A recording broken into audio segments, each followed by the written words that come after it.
Hello guys.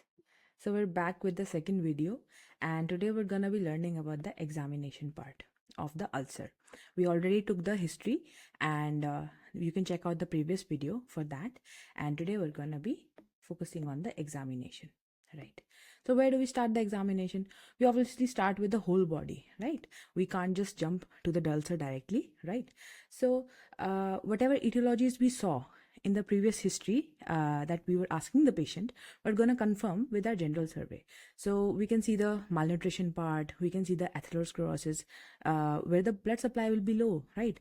You can see for the syphilis, and there are stigmata for syphilis. We'll be discussing it later, but we can see for that starting with here. And for the TB, tuberculosis, we can see all the signs that are related with the tuberculosis. So starting with the local examination of the short case, right? We're gonna see the inspection first. We're gonna inspect the ulcer properly, and without touching the patient, we're gonna see whatever we're seeing, and we're gonna noting down the points for that. So first of all, what to be said about the size and the shape of the ulcer? So size matters, right? And for the shape, with the shape, there are particular pathognomic shapes for particular ulcers. So I'm going to be giving some mnemonics for that also, so that you can learn it better. So firstly, we're going to be seeing the tuberculous ulcer. So tuberculous ulcer are generally oval in shape, right? So you can learn this with the mnemonic tub, right? Tub is a oval, right? So tuberculous ulcer will be probably an oval shaped. But we all know, right? Tuberculous ulcers, tuberculous cold sores, like that, right? The coles, they come together and they, make this very irregular shape, and, they're not very distinguishable then, right? Then the second ulcer would be syphilitic ulcer. So syphilitic ulcer are normally circular. So, right? You can just use the phonetics to learn syphilis, circular, right? Or similar, like, very, very, very normal, right? But what happens is that, just look here, like if there's one semicircular ulcer, another, then another, but when these join, TB ulcers, usually coles, right? They just come together, but when these join, they become like a snake. So these are called serpiginous ulcer, right? Again, sir, right? This sir sound, right? And then the another would be varicose veins, right? We saw that in the varicose vein there can be ulcers because of the blood pooling and all those, like a bad blood supply. So these are vertically, V for V, right? Vertically oval, varicose, vertically oval, like this. Let's draw like this, vertically over, right? So another could be the carcinomatous ulcers, and obviously carcinomas are irregular anyway, right? So these are also going to be irregular in shape and size. And the size of the ulcer, why do we all saw the shapes of the ulcer, right? But now we're going to see the size. Why is the size important, right? Size will be important so that we know the healing part, right? How long it's going to take to heal, right? So obviously, how do we take the size? You take a sterile gauge, right? You put it on the ulcer, and it's pressed on the ulcer, and you just get its measurement, right? And just note it down with the centimeters or whatever, right? So then you see the number. We saw one ulcer and saw its size and shape, right? Now we're going to see the numbers. So we were seeing, right, tuberculous ulcer coeles, and then gamma ulcer. What was this? This was tertiary syphilis. So yeah, and the varicose ulcer, like anything, they can just coeles. And what were the soft chancer? We all learned, right? Hard chancer. What is hard chancer? Hard chancer is the Hunterian chancer that is associated with the syphilis, right? Primary syphilis. And then soft chancers, we saw, right? The soft do cry, hemophilus do cry, it makes you cry, right? So we're going to note the number again. And then the position. So position is very, very, very, very, very important, right? Especially if it's in relation to the ulcers associated with the damaged blood supply, right? So here we're going to be seeing if it's in the medial malleolus. You all know, right, what is a malleolus? So if you see the leg, this is the medial part, and this is the medial malleolus. It is association with the tibia, this bone, right? So this is the medial malleolus, this would be the lateral malleolus, right? So in medial malleolus of the lower limb, it may show the varicose vein. Why do you think so? Because in the medial malleolus, this is how the great saphenous vein goes up, right, in the medial side, right? So that is why the varicose vein will be found there. And uh, here it's not given, I guess it's later on, but usually if it's in the lateral malleolus, right, then it's usually an arterial ulcer, and this would be a venous ulcer, right? So the next we'll be seeing the rodent ulcer. What is a rodent ulcer? Like the rodent has literally chewed, at your face. It looks like that. So we're gonna be learning why. So in the next section. But for now, we see this line. What is this line? This is a line joining the angle of the mouth and the ear lobule, right? So above this line, here is the place where BCC will usually occur, and most commonly it's near the inner canthus of the eye, right? This is the inner canthus, this is the outer canthus. So yeah, so the next would be the tuberculous ulcer, and we also, right, where are the tuberculous ulcer gonna be occurring? They're gonna be occurring over this adenopathy. We all know lymph nodes are involved, like heavily involved in the tuberculous part. So these are called cold sores, right? So that could be in the neck or the axilla, wherever, and above that cold sore, then there can be spurting out of the material, and there can be sinus, and there can be ulcer, right? So the next would be the lupus. What is this lupus? We all have heard about the SLE, right? SLE is systemic lupus erythematosus, but this lupus has got nothing to do with that, right? It's a misnomer. And why the vulgaris part? Vulgaris is like literally anything that is common, right? So what is lupus vulgaris? It is a form of cutaneous but TB, right? So here, like the lymph nodes were involved in the TB, right? And over that, the ulcers were occurring. But here, directly, the ulcers are occurring without any systemic involvement. It's just a cutaneous, right? Whatever, sometimes TB happens, right? And there is an inadequate treatment. Maybe the patient did not comply, or maybe whatever reason, right? So for in that, the systemic signs disappear, but only the cutaneous part is left, right? So that could be here, and it usually occurs on the face, the fingers, and the hands. So the normal TB was occurring in neck and axilla, but here it's gonna be on the face, fingers, on the neck. Okay. So there could be the hard chancer. We were looking at it, right? The hard chancer, Hunterian chancer, or the soft chancer, right? Where would they be found? These are usually genitalia, because I taught them in the STD part, right? So the next would be the gummatous ulcer. Gummatous are the tertiary ulcers. So what are gummas? I shown you the picture in the previous video. So what were they? This usually was, I'll wait, I'll show you again. So here, right? Here it's on overlying a bone. Usually it could be around the, this forehead also, right? So they are these subcutaneous, over this seen over the subcutaneous bones, like very superficial bones, right? So tibia is very superficial, right? The anterior part of our leg is very superficial. There can be seen there, or the sternum, or the skull, like we saw right now, right? So the next would be the perforating or the trophic ulcer. So what are perforating and trophic ulcer? It was about the nerve lesions, right? So wherever there are the common pressure points, like the heel of the foot or the ball of the foot, it carries the maximum weight, and it's just a pressure point. And while we are, the nerves are normal, we can know when it's hurting and when it's not having the adequate supply, right? But if the sensation is gone, you won't know, and you're going to be putting pressure on it over and over and over again, and not paying heed to it, right? Because you're not feeling any pain is useful, right? So that's when it's gonna occur. And the malignant ulcer, like we saw, right, it can be anywhere: the lips, tongue, breast, penis, and anus, right? So more commonly where? Lips, tongue, breast, penis, and anus. Very relatable, all the organs that are clubbed together. So then this was what this was the position, right? Very, very important for the ulcer. Next would be this edge. What is an edge? So wait, I have to show you one thing extra. Yeah, So I was gonna show you the history, because history is very important.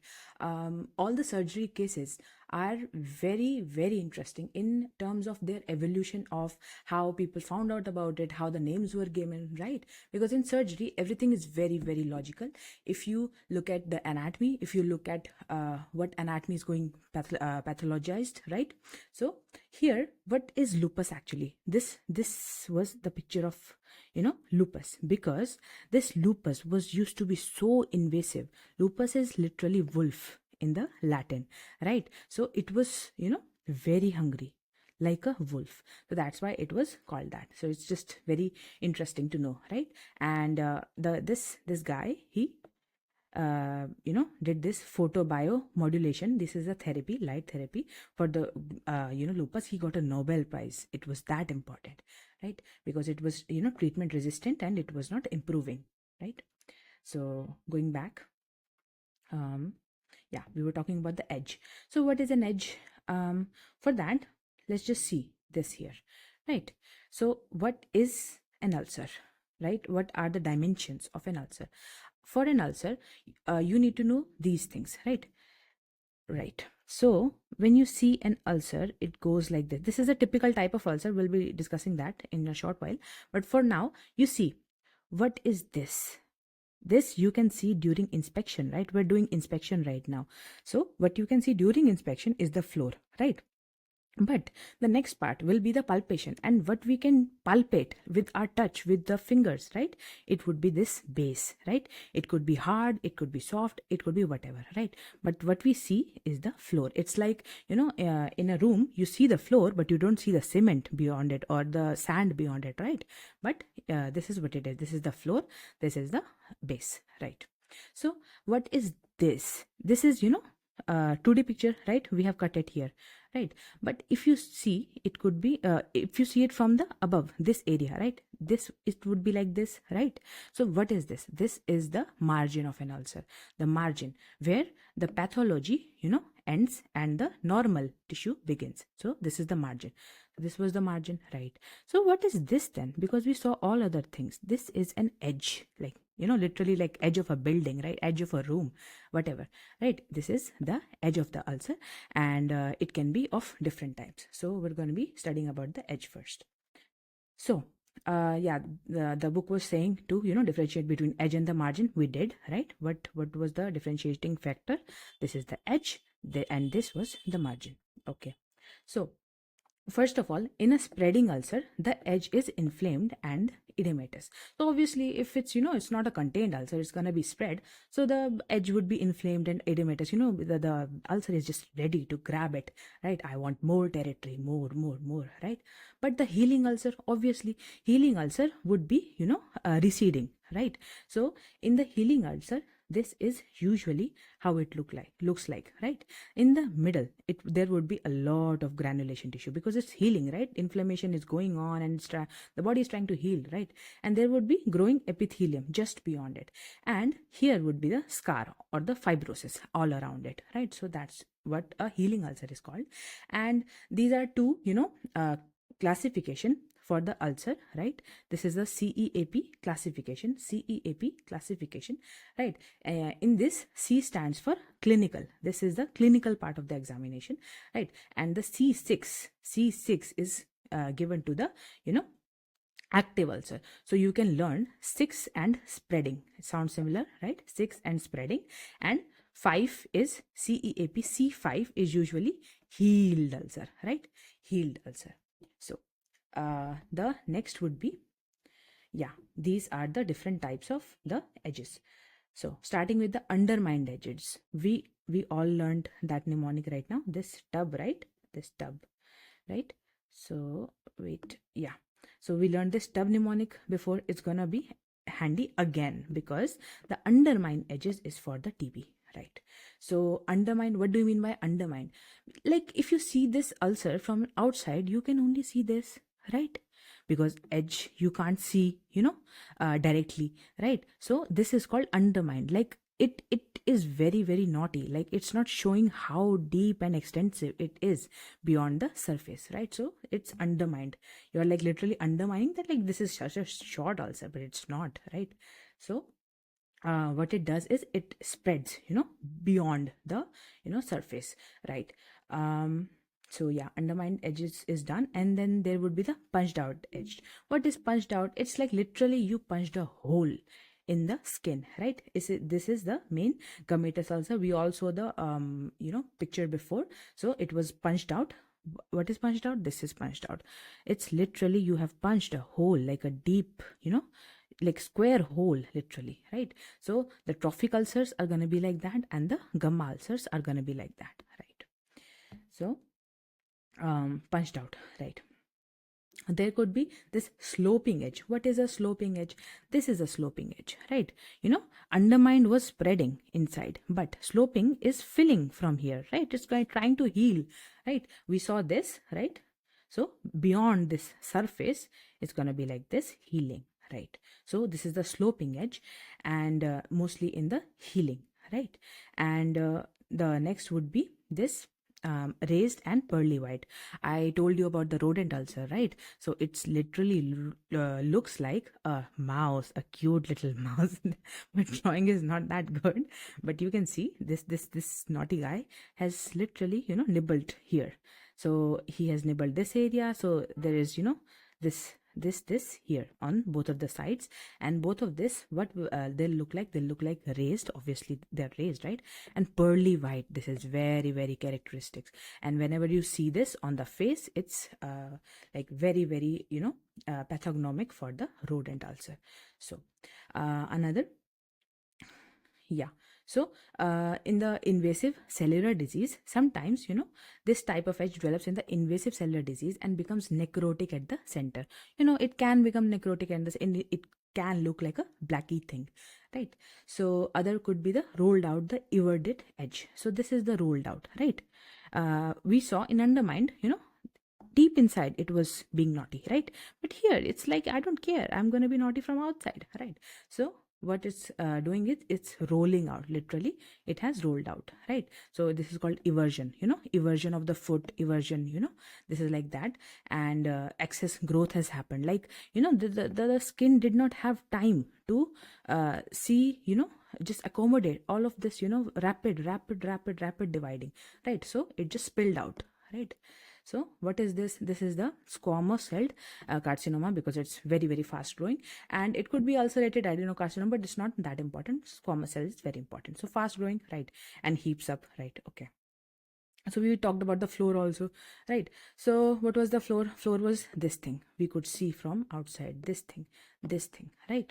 So for the floor part, this is the exposed surface, obviously, right? So I just gave this, cute little mnemonic, if you just forget, right? Floor is, seen, base is felt, so it's like a cross mnemonic. The floor, F, is not felt, it's seen, right? But now, because of the examples, you might be just, knowing it already. So for the floor part, it's the exposed part, right? And floor can be covered with the red granulation tissues, like we saw in the healing ulcer, right? And it's healthy, right? And healthy and healing. But if it's pale and smooth, right, you might think that it's not looking gnarly, it's looking nice, right? But no, the blood supply is bad. That's why it's slowly healing ulcer, right? And the wash leather slow, like wet camoise leather. What is this? I forgot to look up the pronunciation, but this is this little fella. This is a goat, right? This is where the animal, from where you get this leather, right? This looks like that, and the floor looks like that. So it is pathognomic of the gummatous ulcer, right? Gamma, right? So another could be this trophic ulcer. Trophic ulcer, I told you, right? You're putting so much pressure on the same point again and again, because you can't feel it. You literally get to the bone, it perforates through, right? So a black mass would be malignant melanoma. It's like very, very, obvious. So other things would be the discharge. So discharge, you can, like we saw in the history part also, it's not that important, but you note it.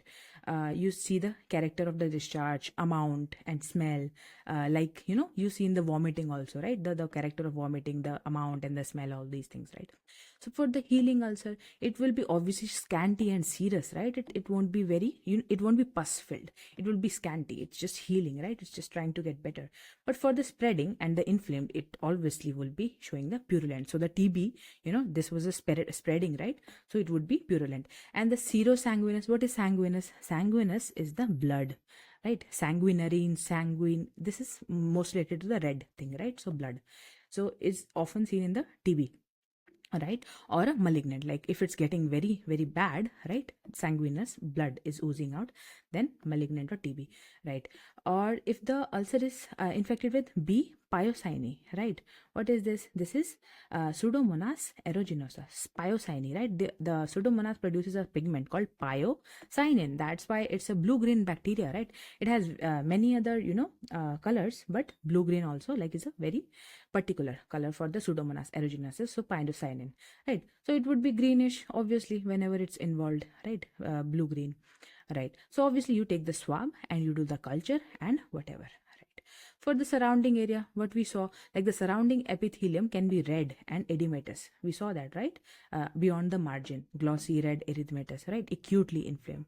But in the case of the varicose ulcer, it is like heavily eczematous and pigmented. This is important because in the classification for the varicose ulcer also, we see that the eczema plays a big part, right? Eczema and the pigmentation also, right? Whenever we're doing that case, I'll show you then, right? The eczema and the pigmentation. For now, you just remember this. And another would be the scar. Scar is like normal, old TB case. This is not that important. But since you are just examining the ulcer for now, you have to examine the whole limb. Already you examined the general body, but this is like important because you need to know the etiology. You need to know if it's spreading or how far it's gone, and how are the surrounding structures exactly. So you see the varicose vein, obviously you have to see where is it, right? Superficial, which superficial vein or perforators are involved, right? And for the deep vein thrombosis, what happens in a deep vein thrombosis, right? Wherever the DVT is, wherever the claudication is, wherever the lack of blood supply is, the thing proximal to that, whatever limb is that, the thing proximal to that is usually the culprit, right? So, and for the trophic ulcer, you see the general sensations and all those things. So I think we're kind of done for today, right? And the for next we'll be seeing the palpation part. And I hope you like this lecture for today, and please comment whatever you want to see from my side, right? And I'm gonna make it happen. Yeah, so see you next time. Bye bye.